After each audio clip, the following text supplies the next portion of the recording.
they become hyperproductive. Now, and they need to become hyperproductive for the last error to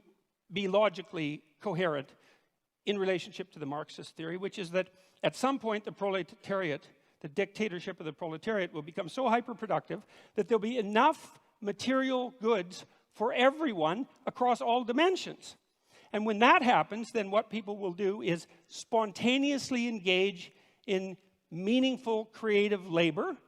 which is what they had been alienated from in the capitalist horror show, and the utopia will be magically ushered in. But there's no indication about how that hyperproductivity is going to come about, and there's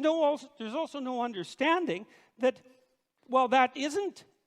the utopia that is going to suit everyone, because there are great differences between people.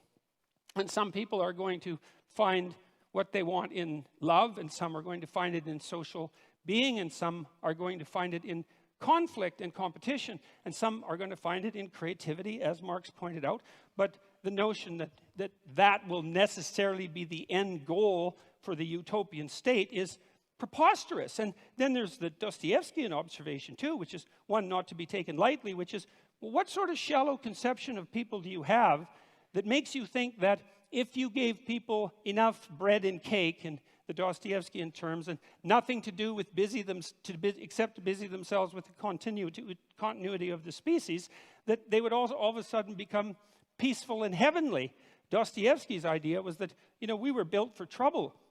And if we were ever handed everything we needed on a silver platter, the first thing we would do is engage in some form of creative destruction, just so something unexpected could happen, just so we could have the adventure of our lives. And I think there's something to be said for that.